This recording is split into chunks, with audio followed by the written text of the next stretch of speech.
व्यापारी द्वारा 10 करोड़ रुपए की रंगदारी मांगने का मामला सामने आया है।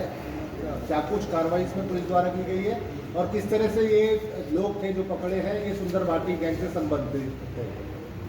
कमिश्नरेट गाजियाबाद के अंतर्गत थाना इंदिरापुरम में एक एफआईआर पंजीकृत की गई थी, जिसमें वहां के एक स्थानीय व्यक्ति के द्वारा ये शिकायत दर्ज कराई गई थी कि कुछ व्यक्तियों के द्वारा उससे 10 करोड़ रुपए की रंगदारी मांगी गई है।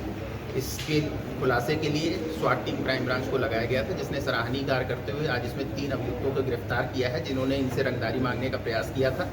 इनके नाम हैं रविंद्र उर्फ रॉबिन, तुषार बसैया और सविता उर्फ सभी। ये तीनों जो अभियुक्त हैं ये पूर्व से ही जो अर्पित नाम का युवक है, जिस वादी है इस मुकदमे का, उससे परिचित थे।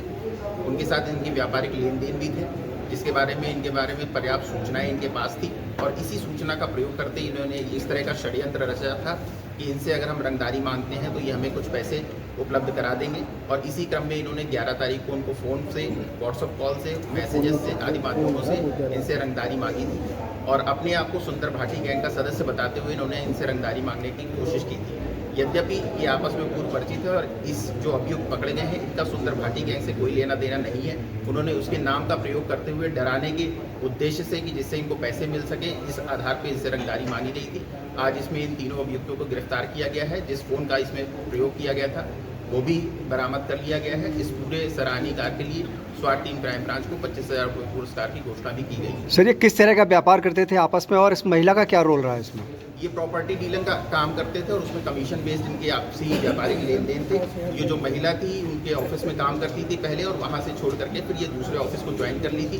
तो इससे हमें ये भी पता चलता है कि जो इनकी व्यापारिक लेन देन की स्थिति थी, जो सूचनाएं थी, वो उस महिला के पास में थी और उस महिला ने इसका दुरुपयोग भी किया है।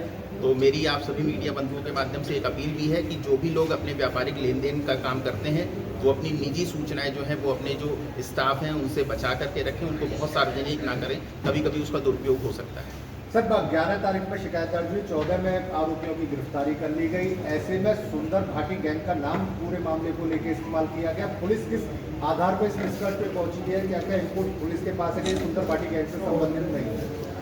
देखिए, इनके द्वारा जो कॉल की गई थी, जो व्हाट्सएप पे मैसेज भेजे गए थे, उसको एनालिसिस किया गया है।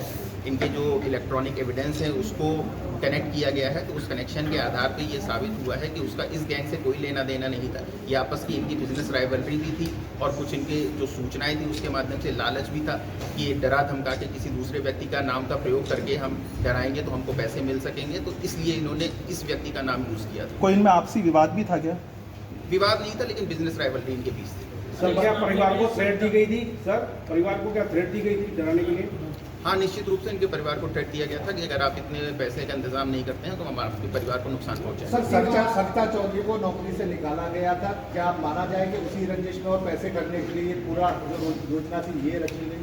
देखिए, उसके पास निजी जानकारियां थी कि फाइनेंशियल लेन देन का क्या स्टेटस है। उस स्टेटस का यूज़ करते हुए उसके मन में लालच आया, तो उसके मन में ये प्रयास आया कि डरा करके ये पैसे लिए जा सकते हैं। तो इस तरह के आधार पर पूरा षड्यंत्र रचा गया था। क्या इससे पूर्व भी इन लोगों ने किसी को इसी तरह से धमकी दे के पैसे वसूले हैं? नहीं, ये इनका पहला प्रयास था।